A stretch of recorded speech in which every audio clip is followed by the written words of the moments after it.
దహించు అగ్ని సేవకుల సదస్సు జూలై 30వ తేదీన ఉదయం 10 గంటల నుండి ప్రారంభించబడును. ముఖ్య ప్రసంగికులు డాక్టర్ థామస్ గారు, దహించు అగ్ని మినిస్ట్రీస్ రాజమహేంద్రవరం. స్థలం new Jerusalem Baptist church, circuit house, life line hospital road, Warangal. మరిన్ని వివరాలకు 9494940072 మరియు 73. విజయవాడలో దహించు అగ్ని ఆశీర్వాద అభిషేక కూడిక ఆగస్ట్ 1వ తేదీన ఉదయం 10 గంటల నుండి ప్రారంభించబడును. ముఖ్య ప్రసంగికులు డాక్టర్ థామస్ గారు, దహించు అగ్ని మినిస్ట్రీస్ రాజమహేంద్రవరం.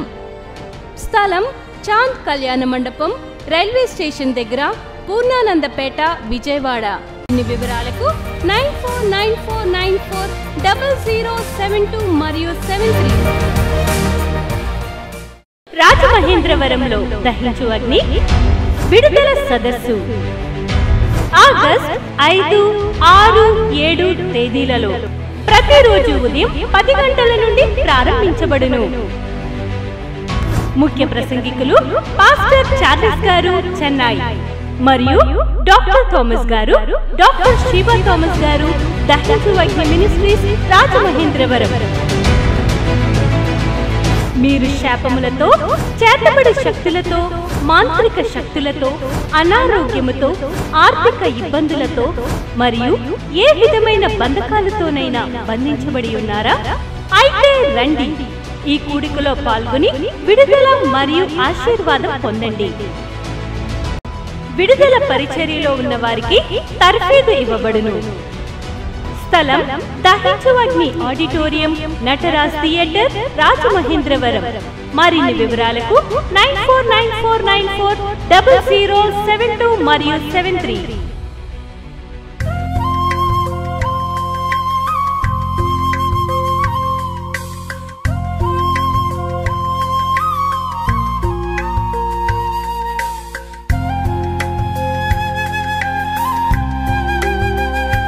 ఒకనొకప్పుడు యెహోవా దేవుడు అబ్రహాము దగ్గరికి వచ్చి, నీ ఏకైక కుమారుడైన ఇస్సాకు నాకు బలిగా అర్పించమంటాడు. ఆదికాండం 22వ అధ్యాయం 1వ వచనం చదవండి. ఆ సంగతులు జరిగిన తరువాత దేవుడు అబ్రహామును పరిశోధించెను.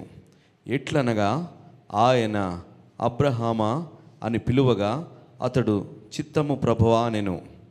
అప్పుడు ఆయన, నీకు ఒక్కడై ఉన్న నీ కుమారుని అనగా నువ్వు ప్రేమించు ఇస్సాకును తీసుకొని మోరియా దేశమునకు వెళ్ళి అక్కడ నేను నీతో చెప్పబోవు పర్వతములలో ఒకదాని మీద దహన బలిగా అతన్ని అర్పించుమని చెప్పాను. దేవుడు అంటున్నాడు, ఎవరో తెలియని వాళ్ళు కాదు, సాక్షాత్తుగా దేవుడు అంటున్నాడు. ఏమంటున్నాడంటే, నీ ఏకైక కుమారుడైన ఇస్సాకును అంటున్నాడు. మరి ఇస్మాయిల్ సంగతి? ఇస్మాయిల్ అబ్రహాముకు పుట్టలేదా? ఇస్మాయిల్ అబ్రహాముకు పుట్టలేదా? దేవుడు మర్చిపోయినాడేమో. దేవుడు పలికిన ప్రతి మాట వెనకాల ఏదో ఒక కారణం ఉంటుంది. ఇవి కాకుండా అబ్రహాము కెతురా అనే ఒక స్త్రీని వివాహం చేసుకున్నాడు. ఆమెకి ఎంతమంది అంటే 6. వాళ్ళు లెక్కలు రాలేదు. ఇవి పెద్దగా కెతురాకు పుట్టిన బిడ్డలని పెద్దగా ఎవరు లెక్క చేయరు.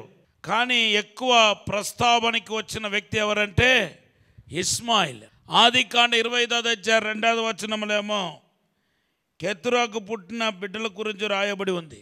మనము ఈరోజు ఇశ్రాయేల్ దేశ చుట్టూ ఉన్న శత్రువులందరూ ఎవరంటే కెతురా అనే స్త్రీకి పుట్టిన బిడ్డలను, అలాగే ఇస్మాయిల్ ఒక సంతానమే శత్రుగా ఉన్నారు.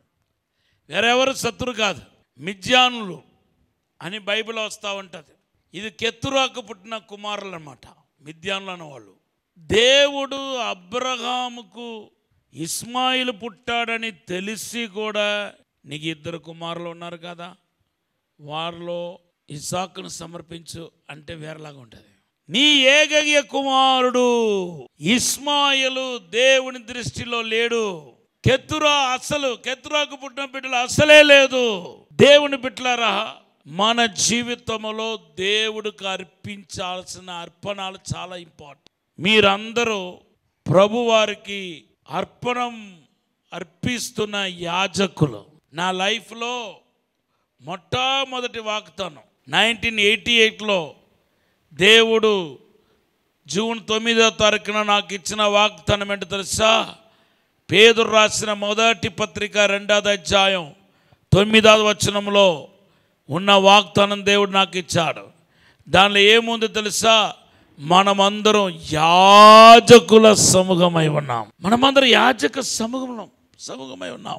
ప్రకటన గ్రంథం 1వ అధ్యాయం 6వ వచనం చదివితే యేసు రక్తంలో కడగబడిన మనమందరూ we are called as a priest. మన పని ఏంటంటే దేవునికి ఎప్పటికప్పుడు బలులు అర్పిస్తూ ఉండాలి. ఈ బలులు అర్పించటం అనేది ఎప్పుడు మిస్ అవుతుందో అప్పుడు మన జీవితంలో దెబ్బలు, శోధన వెంబడి శోధన. పేతురు రాసిన పత్రిక 2:9. అయితే మీరు చీకటిలో నుండి ఆశ్చర్యకరమైన తన వెలుగులోనికి మిమ్మును పిలిచిన వాని గుణాతిశయములను ప్రచురము చేయు నిమిత్తము ఏర్పరచబడిన వంశం నంబర్ 1, రాజులైన యాజక సమూహం. ఇది సేవకుల గురించి రాయబడింది కాదు. పేతురు రాసిన పత్రిక సేవకుడికి రాయబడింది కాదు, విశ్వాసులకు రాయబడింది. విశ్వాసులను చూసి ఏమంటున్నాడంటే తిమోతికి రాసిన పత్రిక తిమోతికి రాశాడు, కానీ పేతురు సంఘానికి రాశాడు. సో విశ్వాసులందరూ యాజకులే. ఆమేన్. దేవునికి ఎప్పటికప్పుడు మనం బలులు అర్పించాల్సిన విధములైన బలులు అర్పించాల్సిన వారమై ఉన్నాం. బలులు అర్పించే విషయంలో దేవుడు కాంప్రమైజ్ అవడు. అందుకొరకు మందస్సం ముట్టకూడని వ్యక్తి వెళ్ళి ముట్టుకున్నాడు. ఏమైంది? తప్పును కొట్టాడు. ఎందుకంటే God will not compromise offerings, sacrifices. ఊరికనే మనము దెబ్బలు తినకూడదు. అన్వాంటెడ్గా మనం వెళ్ళి ఏదో ఒక శోధనలు ఇరుక్కొని మన జీవితంలో నష్టపోకూడదు. సో కొన్ని విషయాలు ఖచ్చితంగా మీరు అందరూ పాటించాలి. ఇక్కడ దేవుడు ఇస్మాయిల్ని కన్సిడర్ చేయలేదు. అబ్రహాముకు పుట్టినప్పటికీ ఈజ్ నాట్ కన్సిడర్ ఇస్మాయిల్. కొన్ని కార్యాలు దేవుడు కన్సిడర్ చేయలేనప్పుడు దాన్ని మనం ఏం చేయకూడదంటే బలవంతం చేయకూడదు. ఆదికాండం 22వ అధ్యాయం 1వ వచనంలో నీ ఏకైక కుమారుడైన ఇస్సాకును, I means God didn't consider Ishmael. దేవుడు మనకి ఇవ్వని వాటిని ఫోకస్ చేయకూడదు. నేర్చుకోండి. ఈరోజు దేవుని నుండి రానిది ఏది మనం ఏం చేయకూడదంటే మనస్సులో ఉంచకూడదు. దాన్ని దేవుడి సన్నిధికి తీసుకెళ్ళటం ఇంకా పెద్ద పాపం అయిపోతుంది. ఇస్సాకు గురించి వాగ్దానం చేసినట్టుగా దేవుడు ఇస్మాయిల్ గురించి వాగ్దానం చేయలేదు.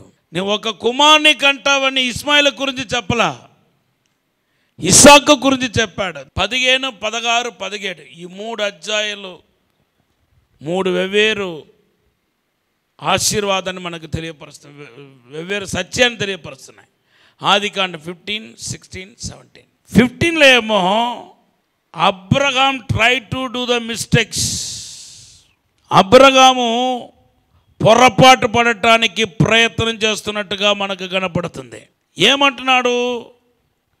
తన భార్య శారాని చూసి ఏమంటున్నాడంటే మనకు వయసు అయిపోయింది, నాకు వయసు అయిపోయింది, ఇంకా దేవుడు వాగ్దానం చేసింది నా ద్వారా జరగదేమో, ఇంకా నా వల్ల కాదేమో, నేను దానికి వర్తబుల్ కాదేమో, ఐఎమ్ నాట్ వర్తి, ఐఎమ్ అన్వర్తి. కనుక మన ఇంటిలో తమస్కు అనే పట్టణం నుండి వచ్చిన ఒక పనివాడు ఉన్నాడు, అతని పేరు ఎలియాసరు. అతని ద్వారా నీకు సంతానం కలుగుతాయేమో, అలాగా దేవుడు వాగ్దానం నెరవేరుస్తాడేమో. అప్పుడు చెప్పాడు కదా నీకు పిల్లలు పుడతారని, నీకు బిడ్డలు నువ్వు కంటావని చెప్పాడు కదా, ఇలా కలుగుతుందో ఏమో అని చెప్పి ఇంకొక రాంగ్ డైరెక్షన్ మిస్లీడ్ చేస్తున్నాడు. హల్లెలూయా. ఈ దినాల్లో మిస్లీడ్ చేసే వాళ్ళు చాలామంది తయారైపోయారు. సేవకుల్లో కూడా తప్పుడు బోధ చేసేవాళ్ళు, తప్పుడు వ్యాఖ్యానం ఇచ్చేవాళ్ళు, తప్పుడు మాట్లాడేవాళ్ళు, వాక్యాన్ని వక్రీకరించి మాట్లాడే వాళ్ళు చాలామంది తయారైపోయారు. ముఖ్యంగా మనల్ని సిద్ధపరిచేవాడు పరిశుద్ధాత్మ దేవుడు అయితే పరిశుద్ధాత్మ దేవునికి విరోధముగా ఎన్నో దొంగ బోధలు, కల్తీ బోధలు వచ్చేస్తాయి. ఇంకా అదే ప్రజలు కూడా అదే కావాలి. అందుకొరకు చాలామంది ఆ కల్తీ బోధ వైపు తిరుగుతున్నారు, మనసు తిప్పుకుంటున్నారు. ఇక్కడ చూడండి, ఈయన తన భార్యకు రాంగ్ డైరెక్షన్ ఇస్తున్నాడు. 15వ అధ్యాయం 2-3 చదవండి. అందుకు అబ్రహాము, ప్రభువైన యెహోవా నాకేమి ఇచ్చినానేమి, నేను సంతానం లేనివాడనైపోవచ్చున్నానే. దమస్కు ఎలియాజరే నా ఇంటి ఆస్తికర్త యగును గదా. మరియు అబ్రహాము, ఇదిగో నాకు సంతానం ఇయ్యలేదు కనుక నా పరివారంలో ఒకడు నాకు వారసుడగనని చెప్పగా, యెహోవా వాక్యము అతని యొద్దకు వచ్చి, ఇతడు నీకు వారసుడు కాడు, నీ గర్భవాసమున పుట్టబోచున్నాడు, నీకు వారసుడగనని చెప్పాను. హల్లెలూయా. నీ గర్భవాసంలో పుట్టేవాడే నీకు వారసుడు అవుతాడు, కానీ ఇతను నీకేమవుడు, వారసుడు కాడు. ఇది అబ్రహాం చేసిన మిస్లీడ్. కొద్ది దినాల తర్వాత అదే తప్పుని ఇప్పుడు ఎవరు చేస్తున్నారంటే సారా చేస్తుంది. అబ్రహాం చేసిన అదే మిస్లీడ్, అదే తప్పును, అదే పొరపాటుని సారా చేస్తుంది. పేరే మారిందనమాట. ఈయనేమో ఎలియాజరు అన్నాడు, ఆవిడేమో ఆగర్ అనింది. 16వ అధ్యాయంలో అది కనపడుతుంది. నాకు వయసు అయిపోయింది కాబట్టి, నా శరీరం మృతతులితమైంది కాబట్టి, నా గర్భం చచ్చిపోయింది కాబట్టి, నా వలన దేవుడు చెప్పిన వాగ్దానం నెరవేర్చబడదని నాకు ఇప్పుడు అర్థమైంది కనుక మన ఇంటిలో పనిచేసే ఒక అమ్మాయితో నువ్వు కాపరి చేసి బిడ్డలు కను అంటున్నా. ఆయనేమో ఎలియాజరు అన్నాడు, ఈవిడేమో ఆగర్ అంటుంది. ఇద్దరు మిస్టేక్ చేస్తారు. వీళ్ళిద్దరు మిస్టేక్ను దేవుడు ఏం చేయలేదంటే లెక్క చేయలేదు. ఒకవేళ దేవుడు కనుక నేను వాగ్దానం ఇచ్చి కూడా వీడికి విశ్వాసం లేదు, వీడితో మనకేం పని, తెగదంపులు చేసుకుంటామని తెగదంపులు చేసుకొని ఉంటే కనుక అబ్రహాము జీవితం అయోమయంగా ఉండేదేమో. అబ్రహాముకు అవిశ్వాసం ఒక పెద్ద మెసేజే ఉంది. అబ్రహాం విశ్వాసానికి తండ్రి కానీ, అబ్రహాం దేవునికి స్నేహితుడిగా పిలువబడ్డాడు కానీ, అబ్రహాం నీతిమంతుడిగా ఎంచబడ్డాడు కానీ, అబ్రహాం ప్రవక్తగా ఎంచబడ్డాడు బైబిల్లో.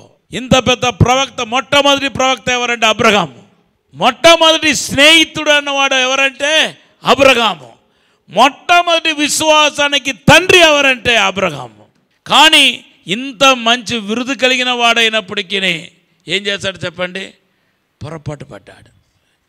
ఈ పొరపాటును దేవుడు ఎంచలేదు, అది దేవునికి మంచితనం. పొరపాటును దేవుడు ఎంచలేదు. అబ్రహాం అయితే మొదటిసారిగా తెలియక అట్లా ప్రవర్తించారు. ఇప్పుడు దేవుడు అది కాదు, అట్లా చేయకూడదు, ఇంటిలో పనివాడుగా చేరిన వ్యక్తితో మీరు కాపురం చేసి పిల్లలు కనకూడదని హెచ్చరించిన తర్వాత కూడా ఇప్పుడు సారా ఏం చేస్తుంటారంటే ధైర్యంగా అదే తప్పు చేస్తారు. దేవునికి ఎంత రోషం వచ్చి ఉంటుందో చూడండి, దేవునికి ఎంత కోపం వచ్చి ఉంటుందో చూడండి. మరలా అబ్రహాముతో ఎలాగైతే సాఫ్ట్గా వచ్చి దాని ఒక వివరణ ఇచ్చి మాట్లాడాడో, ఇప్పుడు ఎవరితో కూడా మాట్లాడుతున్నాడంటే సారాతో కూడా మాట్లాడుతున్నాడు. 17వ అధ్యాయానికి వచ్చేసరికి ఈ విషయంలో అబ్రహాం పొరపాటు చేసిన, సారా పొరపాటు చేసిన, దేవుడు పొరపాటు చేయలేదు. మన మిస్టేక్ చేసిన దేవుడు మిస్టేక్ చేయడు.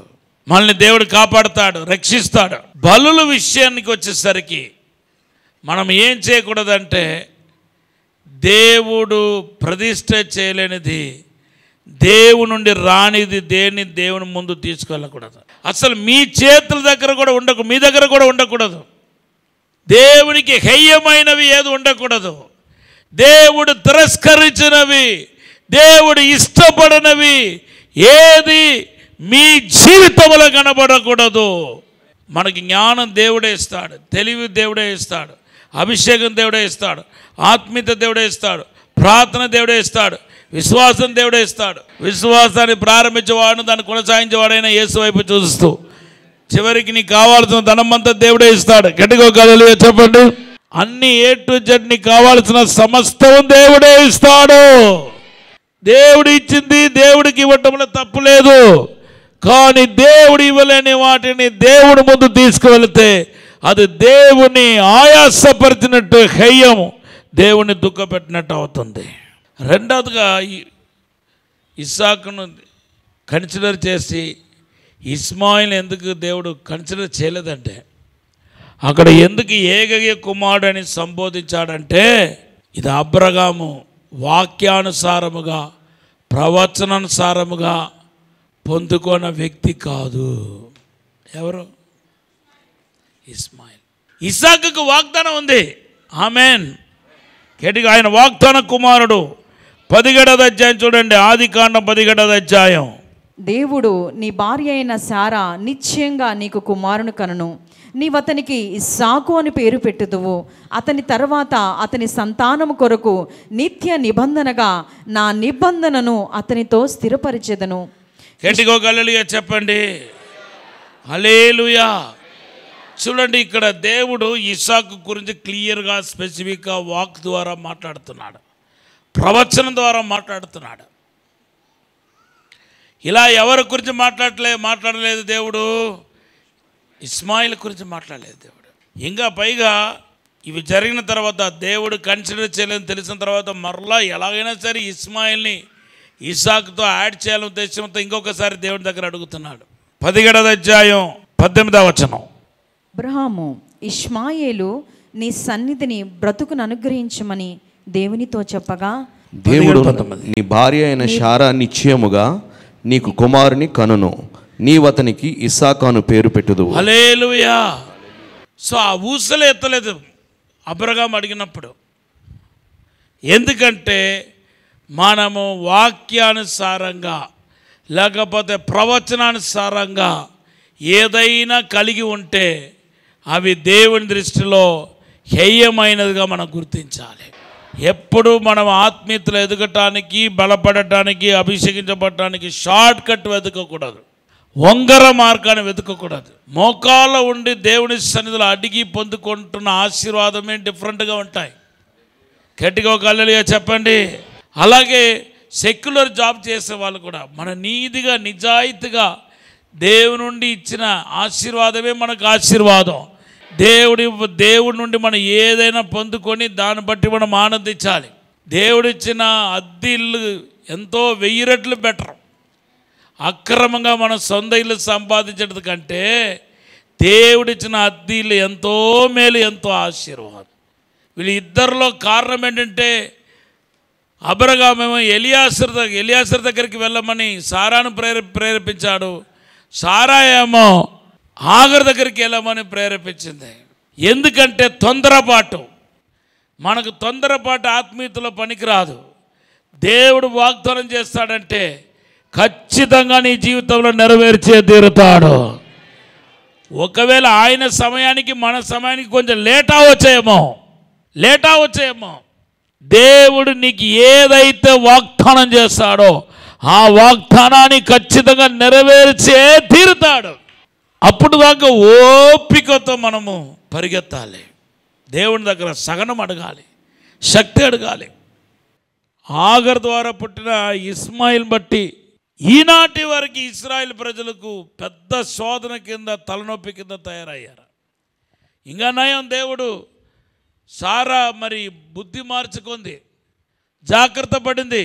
ఎలియాసరుతో కాపురం చేసి ఉంటే అబ్రహాము ఒక సలగా నేరకు ఇంకా పెద్ద అదొక నొప్పిలాగా తయారయ్యేదేమో, అదొక పెద్ద ముళ్ళులాగా తయారయ్యేదేమో. ఆవిడ మేలుకొందని చెప్పాలి. దేవుడు నిన్ను ఆశీర్వదించే సమయం ఆసన్నమైంది. దేవుడు నీకు అద్భుతం చేసే సమయం ఆసన్నమైంది. కాబట్టి ఇటువంటి చిన్న చిన్న మిస్టేక్స్ ఏమైనా మీ జీవితంలో కనపడితే అవన్నీ వేరుతో పీకి పడేయండి ఈరోజు. దేవుని నామానికి స్తోత్రం. దేవుడు ఇవ్వలేనివి, దేవుడు ఆశీర్వదించలేనివి, దేవుని మహిమపరచలేనివి, దేవుడి రానిది ఏదైనా, ఏ ఆశీర్వాదాలు కనపడినా, ఏ కార్యం కనపడినా అవి మనకు వద్దు. దేవుని మీద మనస్సు పెడతాం. దేవుడే మిమ్మల్ని హెచ్చించబోతున్నాడు, దేవుడే మీకు అద్భుతం చేయబోతున్నాడు, దేవుడే మిమ్మల్ని వర్ధన చేయబోతున్నాడు. ఏ ఒక్కరిని దేవుడు విడిచిపెట్టడు. కాస్త మిమ్మల్ని దేవుడు శోధించడానికి కోసం కాస్త తన సమయం రావాలని దేవుడు వేచి ఉన్నాడేమో, కానీ తగిన కాలంలో హెచ్చిస్తాడు దేవుడు. తగిన కాలంలో నీ కుటుంబం హెచ్చించబడతాయి. తగిన కాలంలో గొప్పవారుగా దేవుడు చేస్తాడు. మీరు, నీ బిడ్డలు, నీ కుటుంబం దీవెనకరంగా ఉండబోతున్నారు, ఆశీర్వాదకరంగా ఉండబోతున్నారు. ఇవన్నీ దేవుడు మర్చిపోయాడని దానికి రుచి ఏంటంటే, దేవుని బిడ్డలారా, అబ్రహాము ఇచ్చిన విందును దేవుడు స్వీకరించటాన్ని ఆదికాండం 18వ అధ్యాయంలో మనం చూస్తున్నాం. ఇవన్నీ దేవుడు మర్చిపోయాడు. సారా చేసిన మిస్టేక్స్ని మర్చిపోయాడు, అబ్రహాం చేసిన మిస్టేక్ను మర్చిపోయాడు. అని దానికి రుచి ఏంటంటే 18వ అధ్యాయంలో దేవుని బిడ్డలారా, దేవుడు మర్చిపోయి అబ్రహాము దేవుడికి ఇచ్చిన విందును స్వీకరించటాన్ని మనం చూస్తున్నాం. దేవుడు వచ్చి బోధన చేయటం అనేది విచిత్రం. ఆత్మస్వరూపైన దేవుడు మనిషిగా వచ్చినట్టుగా మనకు కనపడుతుంది. మనిషిగా వస్తేనే బోధన చేయగలుగుతాడు. అక్కడ మనిషిగా వచ్చింది ఎవరు చెప్పండి? దేవుడు మనిషిగా వచ్చింది ఎవరు? ఆత్మ మనిషిగా, పరిశుద్ధాత్మ దేవుడు మనిషిగా వచ్చాడా? యెహోవా దేవుడు మనిషిగా వచ్చాడా? యేసు మనిషిగా వచ్చాడు. సో అబ్రహాముకు కనబడింది ఎవరు? యేసు. గట్టిగోగలలియా చెప్పండి. యేసు ఏమన్నాడు? అబ్రహాం నా దినాన్ని చూడటానికి ఎంతో ఆశతో కనిపెట్టుకుని ఉన్నాడని చెప్పాడు యేసు ప్రభు. హల్లెలూయా. 18వ అధ్యాయం మీకు అర్థమైంది కదా నేను చెప్పింది. 15వ అధ్యాయంలో అబ్రహాం మిస్టేక్ చేస్తున్నాడు. 16వ అధ్యాయంలో సారా మిస్టేక్ చేసింది. 17వ అధ్యాయంలో యెహోవా దేవుడు ఆ మిస్టేక్ని కన్సిడర్ చేయకుండా ఏం చేస్తున్నాడంటే వాగ్దానం చేస్తున్నాడు. ఈ తప్పులు ఏమి దేవుడి జ్ఞాపకంలో తెచ్చుకోలేదు, వారు పాపాన్ని లెక్క పెట్టలేదు, వాళ్ళ పాపం మీద లక్ష్యం ఉంచలేదనే దానికి గుర్తు ఏంటంటే 18వ అధ్యాయంలో ఏం చేస్తున్నాడంటే బోధన చేస్తాడు. చూడండి, అబ్రహాము దేవుడికి బోధన పెడుతున్నాడు. హల్లెలూయా. యెహోవా దేవుడు స్వీకరించాడు. 7వ వచనం 6 నుండి మీరు చూస్తే 6 నుండి 8 వచనాలు. హల్లెలూయా. స్వీకరించాడు. హల్లెలూయా. చూడండి, పెళ్లి చూపుకు వస్తారు, వాళ్ళు మాట్లాడుకోవటం, ఇద్దరు అబ్బాయి అమ్మాయి వాళ్ళు మాట్లాడుకోవటం కుదిరిందంటే బోధన చేస్తారు. ఒకవేళ వాళ్ళు మాట్లాడలో తేడా వచ్చిందనుకోండి, బోధన చేయకుండా ఏం చేస్తారు? వెళ్ళిపోతారు. సమాధానం ఉన్నప్పుడే బోధన చేస్తారు. ఒక ఇంటికి వచ్చి ఇంకొకరు వచ్చి ఎప్పుడు బోధన చేస్తారంటే వాళ్ళు ఇచ్చే విందుని ఎవరు స్వీకరిస్తారంటే దేవుడు వాళ్ళని మర్చిపోయారు. ఈరోజు కూడా మీ అతిక్రమాలంటే దేవుడు మర్చిపోతున్నాడు. మీకా గ్రంథం 7:19లో దేవుడు వాగ్దానం చేసినట్టుగా మీ పాపాలను క్షమిస్తున్నాడు. మర్చిపోయాడు. నూతన శతాబ్దం మొదలు కాబోతున్నాయి. నూతన కార్యం చేయబోతున్నాడు. యెషయా గ్రంథం 43:18-19 ద్వారా పాతవన్నీ గతించిపోయిన సమస్తము కొత్తవాయను. నీకు నూతన క్రియ దేవుడు చేయనగాక, నూతనమైన ఆశీర్వాదం కలిగినగాక, నూతనమైన దీవెనలు కలిగినగాక. ఈ సమయంలో ప్రార్థన చేస్తాను.